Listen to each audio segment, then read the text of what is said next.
Shalom Aleichem, dear friends. Here we are at the cusp of the Yom Tov of Shavuos, Chag Matan Torah, as we prepare days away to be Mekabel the Torah, be Ava, V'ratzon, with love and with joy. And I'd like to address a question that so many people have asked in shul from around town and throughout the world. How are we going to do it? How are we going to be Mekabel Torah in our alone, in our homes, by ourselves? When we accepted the Torah 3,000 years ago, the pasuk says, "Vayichan Sham Yisrael Keneged Har," that Klal Yisrael sit at the foot of Har Sinai, and Klal Yisrael were waiting, anticipating Kabbalas Hatorah, as Rashi says, "Ki ish echad b'leiv echad," we were together, unified, brothers and sisters alike, and all Klal Yisrael as a tzibur. And this year will be anything but that. Our Yom Tov of Shavuos will be in isolation, separated, quiet, divided. How are we going to celebrate Kabbalas Torah? We're in shul, we hear the Aseres Dibros together as a community. We stay up all night together, and by the end of the evening we feel such a sense of achdos, of brotherhood, learning together as a tzibur throughout the evening.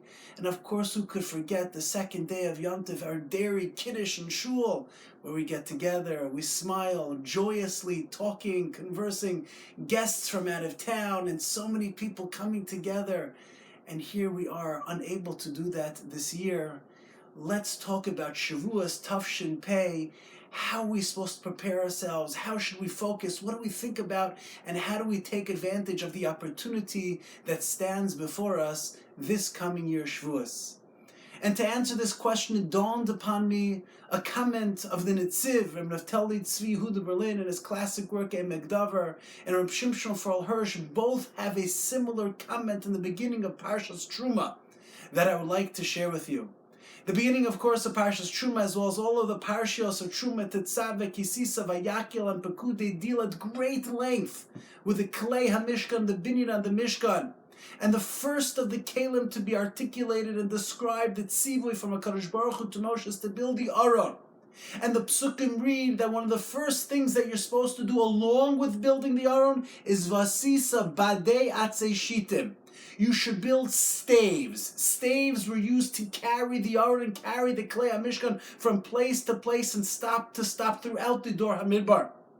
Seemingly, the Badim, these staves, were used to transport each of the Klei HaMishkan, each of the vessels of the Mishkan, and that's all they served in terms of their purpose. But the Torah continues and tells us something specifically about the Aron. Vehevesas HaBadim, you should place the Badim, these staves, al tsalos ha'aron, on the side of the Aron. And you will use it to carry the Aron, laseis es ha'aron behem. That's what they were used for. Bitabos ha'aron yu'abadim lo yasuru mimenu. That these staves should be placed inside of the rings on the sides of the Aron Kodesh. Anybody who's seen the picture of the Aron Kodesh, however it's depicted, sees the two poles alongside of the Aron. Lo yasuru mimenu. They shall never be removed from the Aron. It's both a mitzvah aseh, a positive commandment, to place the staves inside of the Aron, and it's a negative commandment, lo yasuru mimenu, to remove the staves. And both the Netzivs and Reb Shimshon Farel Hirsch question, wonder, and are perplexed. The staves are simply transporting material. Why then does the Torah tell us, lo yasuru mimenu, you're prohibited from removing the staves, and the staves stay with the Aron inside of the Mishkan, and they're never removed, they can't be removed? That the Gemara says that one who removes the staves receives lashes malchus. Why? It's not true with the other Klei HaMishkan. The staves were taken from stop to stop, from masa to masa, but once they reached the Mishkan and it was erected, you took the staves away. What's unique about the Aron? And the specific uniqueness that therefore the staves should never be removed. And both Rav Hirsch and the Netziv say the same idea, and they explain that the Torah, the Aron, which was housed, the luchos inside of the Aron, was unique. What was unique about the Torah, they both say, is that the Torah will always be transported. It will never remain in one place, and the Torah travels with the Jew from place to place, from Golos to Golos, in the Lashon of the Netziv, the Bola Hagilanu, the Koach HaAron Shu HaTorah, the strength, the message, the meaning, the mission of the Aron is the Torah. Nisayin b'chol dor v'dor mimakom lemakom heichon she'Yisrael golem. Wherever the Jew is exiled, the Aron, the Torah, the Luchos always travels with the Jew and with the Jewish community, with Klal Yisrael, wherever we are, wherever we go. And this is really the meaning of the first mission, Meseches Avos, Moshe Kibel Torah Misinai. Moshe here in Parshas Yisro, in Kabbalas Hatorah, in the Yom Tov Shavuos, accepted the Torah Misinai, but it didn't stay with Moshe. Umasrel Yoshua, Zikenim, Lizikenim, the Neviim to Anshe Knesses Agdola, the Torah's passed. In generation to generation, place to place, it's isolated. It never stays in one particular place. It's always moving with the Jewish people. And the Anshe Knesses Agdola is the last of the items of the people mentioned in that mission. If you look in the Rambam in his introduction to Yad HaChazaka, the Meiri in his introduction to Maseches Avos, they continue that chain and that link for Dorei Doros. And when you think about it, how could it be that Klal Yisrael would have been able to survive Churban Bayis Rishon? The destruction of the first Beis HaMikdash, the destruction of the second Beis HaMikdash. How is it feasible? How is it possible? The center of all of Jewish life, the Karbanos, Hashras HaShechina, the Mishkan, the Mikdash, the Mizbeach, and all the claims there. How are we going to continue?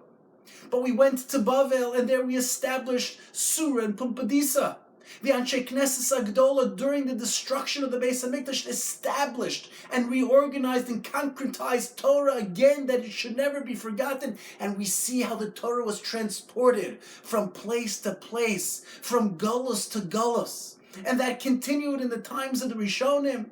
When you think in each of the great codes of Jewish law, the Rosh and the Tur, the Rambam and the Rif, both articulate in their introductions that the reason for codifying Jewish law was because the Torah might be forgotten. It's true. It's passed from generation to generation. But there's concern. Will people forget it? We're being chased. We're being run after. People are attacking us. We need to make sure that there's a body of Jewish law. And thus the Torah was organized and articulated and codified by these great sages. And as the Gemara says, Eis lasos lashem hefiru sarasecha, we never intended for the Torah to be written down. But Rabbi Yehuda Hanassi understood in the Mizman, at the end of the Tanoim, that it had to be written down. Ravina and Ravashi understood at the end of the times of the Amoraim that we had to pen and organize and collate the entire gamut of the rabbinic experience, and all of Torah Shabbal Peh ultimately was dictated and was compiled, because the Torah has to move with us from generation to generation to generation. Wherever Klal Yisrael is, wherever Klal Yisrael goes, the Torah goes with us, and thus the staves inside of the Aron are sending a message to the Jewish people that they will be with us forever. In the times of the Rishonim and the Achronim, you could read tshuvas that were written literally on the run as rabbis, rabbanim, and communities were being run after the Inquisition in 1492. And the Rishonim and the Balei Tosos during the Crusades wrote their Perush under duress and stress. There's a Kabbalah from the Munkat Rav from Hizedi, the Bnei Yissaschar, that the Balei Tosos wrote the famous long Tosos in the 7th chapter, Bava Kama Perak Meruba Bidam, with their blood as they were being taken over. And that is what it means that the Torah continues to travel with us. The Shagas Aryeh, the great Rabbi Leib Heller, the Chibina Rav, both of them write that they didn't have pen or paper, they were so poor. And the Chibina Rav, Rabbi Erish Weinfeld in Siberia, they didn't have what to write on. They read on cement blocks, and then ultimately on the paper that cement was written on. They had nothing. But the Torah traveled from generation to generation to generation. And the same thing is true, of course, in the First World War, the Second World War. The Torah continued, and we championed, and we continued to move with the Torah wherever we went. I recently read an unbelievable story that during the First World War, there was the city of Tavrig, which was close to the front lines in the First World War, the Russians and the Germans, and late at night, the Rav of the city of Tavrig was sitting and learning by the little lamp of kerosene in the basement of his home. And the city of Tavrig, as I mentioned, was on the front lines, and as the Russians saw a light flickering, they had an absolute certainty to assume that it must be the Germans spying and trying to get information. They quickly barged into the door of the Rav of the city, Reb Aaron of Tavrig, and they saw him poring over a Rambam, and they were certain, most certain, that it had to be that it was simply a confusion and that he was hiding some very delicate information. They quickly took him and they told him they were going to take him to the city center and the center of the square center, and were going to take him and murder him lifnei am ve'eda. And listen to what Rav Aaron Tavrig told him. He said, please, I beg you, don't do this. And when they said absolutely not, he said, but grant me at least one final wish. They said, okay, what is your wish? And he said, look, I've been poring over a Rambam all day, trying to decipher and understand the words of the Rambam. Please grant me some time where I could just reconcile, understand, and figure out the words and the meaning of a pshat in a Rambam.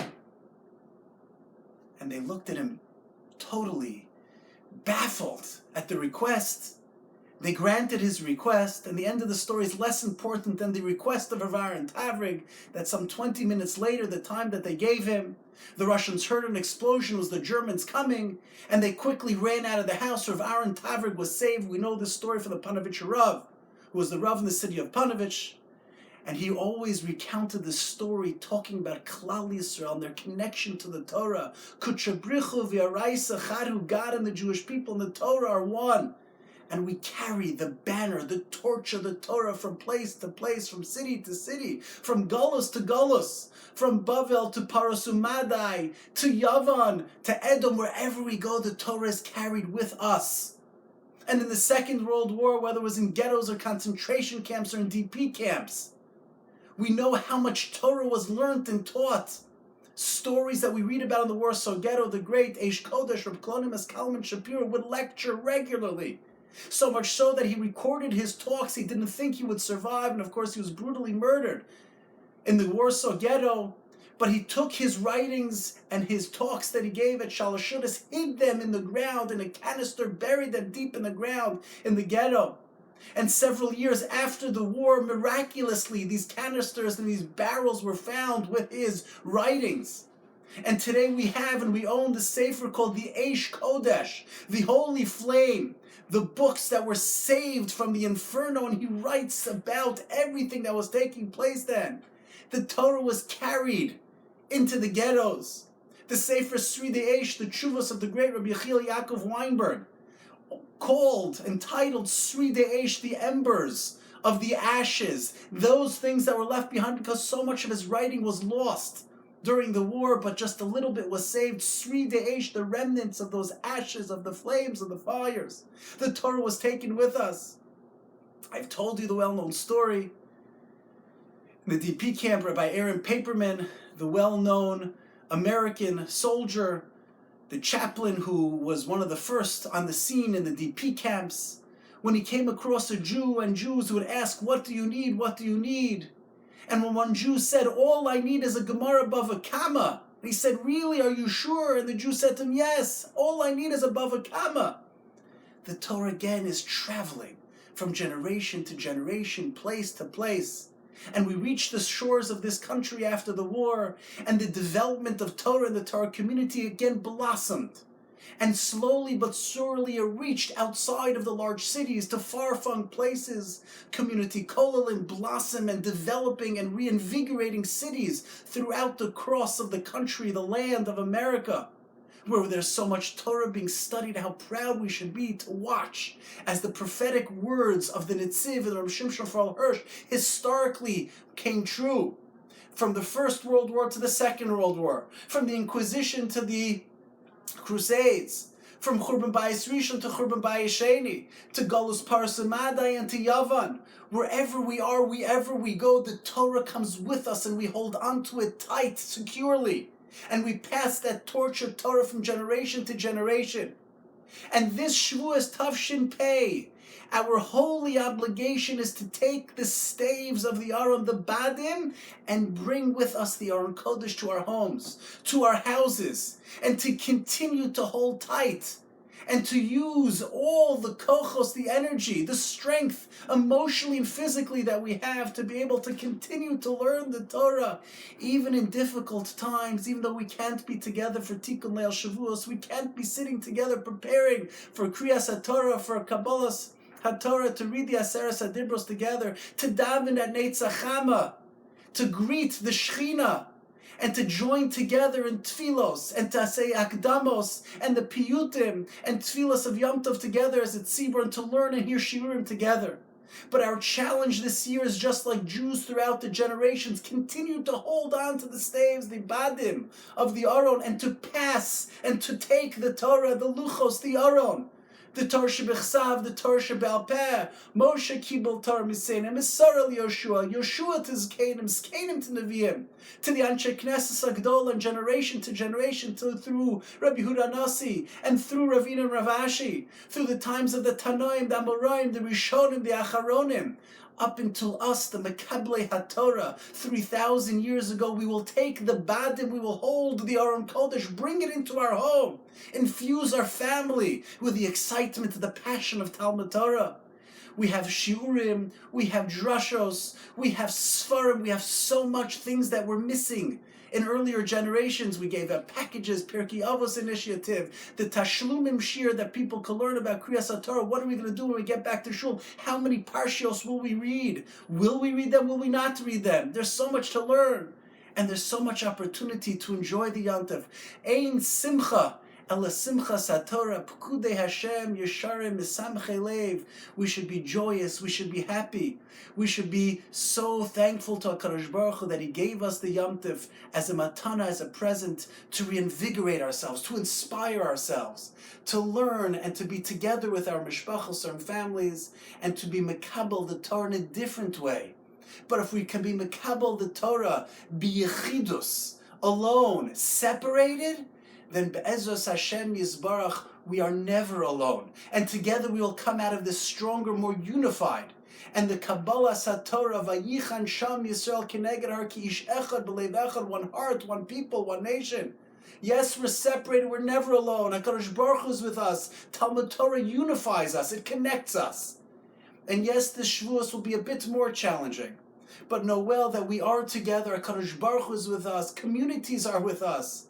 And if we study the Torah, we're reliving the experience of Matan Torah again together, ourselves, our families, our community, our nation. I wish each and every single one of you a good Yom Tov, and I can't wait to reunite, to be together, but I hope each and every single one of us on our own will be able to learn, to reconnect, and to learn and to understand and to glean more of the great Torah that we're so blessed to have, to own. As the Gemara says in Maseches Pesachim, if it wasn't for the Torah, Kama Yosef Ika Bashuka, we would just be regular. There wouldn't be much to us. But now that we have the Torah infused, it changes us. It makes us the people who we are. And when we learn and we study, we become elevated. And may it be the will of HaKadosh Baruch Hu that we have the insight, the ability to understand His Torah, to appreciate His Torah, to recognize its greatness, and together to come together by Yami Mahem Bazman Hazeh to again see the Gilui HaShchina B'mhera V'yameinu, wishing everybody a beautiful Yom Tov, Simchas Yom Tov, joyous Yom Tov, and only good things to come. B'siyata D'Shmaya, Be'ezras Hashem Yisbarach.